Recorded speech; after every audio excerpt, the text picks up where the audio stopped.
Gentleman from Texas, Mr. Green, is recognized for 5 minutes.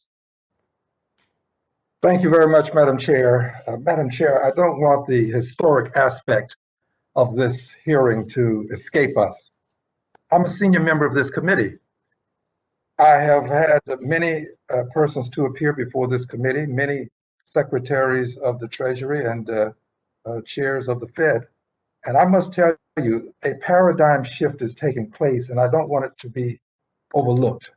Under your leadership, I have here the statement of the chairperson of the Fed, and in his statement, he says, while addressing progress that's being made, he states, "We welcome this progress, but will not lose sight of the millions of Americans who are still hurting, including lower wage workers in the service sector, African Americans, Hispanic, and other minority groups that have been especially hard hit."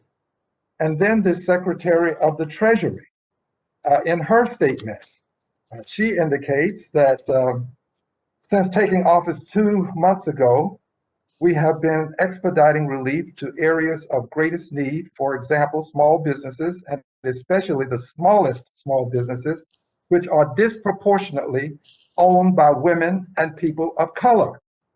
Now, I understand that there's still great work to be done, but I just don't want to overlook the fact that people are talking more now about the needs of minorities and women. Secretary Yellen, you have indicated in a message that you presented not so very long ago, when comparing the 1.8 million fewer men in the labor force to the 2.5 million fewer women, you call this extremely unfair. This is the Secretary of the Treasury.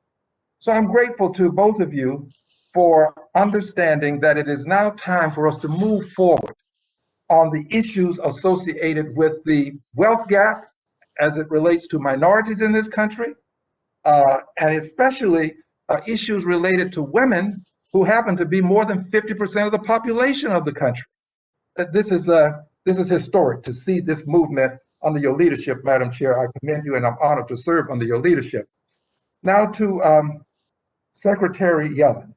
I have a concern, and I'm concerned about the $10 billion that will go to the State Small Business Credit Initiative. I'm concerned because when this program was instituted on a previous occasion, we have reauthorized it in the rescue plan. But when it was authorized initially, it went to the state through the Agriculture Department.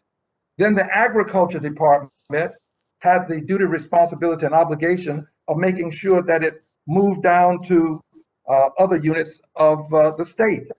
Well, in Texas, that probably is not the best way to do business. So I have this consternation about it, and my hope is that we'll be able to get this to the end users in a much more expeditious way, such as what you have indicated you've been trying to accomplish.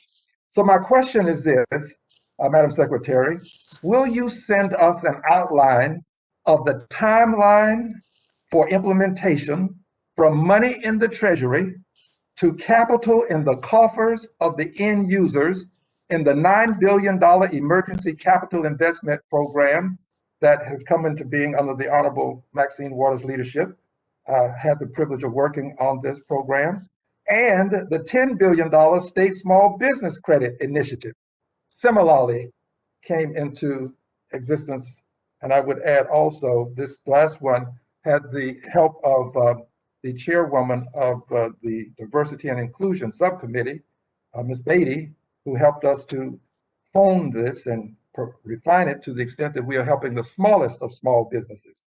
So I'm just hopeful that we can get such an outline, because I have people who question me daily about when will the money be available for us as end users to benefit from it.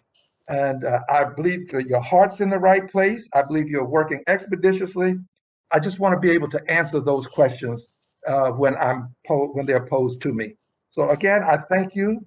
I'm grateful for this historic moment. And my hope is that this is only an indication of the better things to come.